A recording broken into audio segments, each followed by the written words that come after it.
Ito nga po pala si Kuya Bologs, ang bebe loves ni Tito Ben. Kapatid siya ni Kuya Baron. Halata naman, di ba?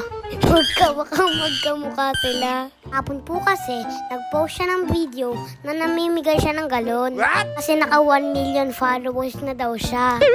Iniwan niya po dyan yung galon. Niyaya ko agad si Tito Ben. Kaso, Kuya Bologs, wala na pala dito yung galon. Pumunta pa naman ako. Sayang. Naisahan mo ako dun, Kuya Bologs, ha?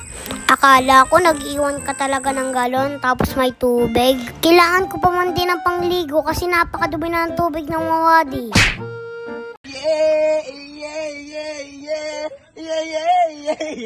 At nakipag-showdown pa. Tapos si Kuya Agi, pinapunta pa ako sa bungguhan.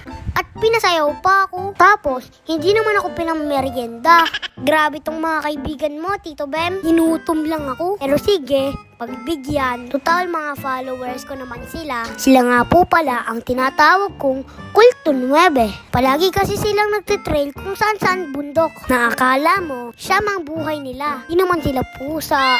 Pagkatapos ng trail, mga sira ang motor. Tapos, matik, papagawa ka kay Tito Bem. Tapos, ito lang yung bayad.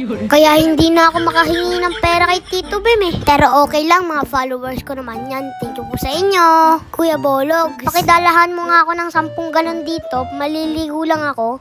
Naisahan mo ako dun sa galon, ha? Babawian kita sa susunod. Hello. Sa ngayon, eto munang sayo.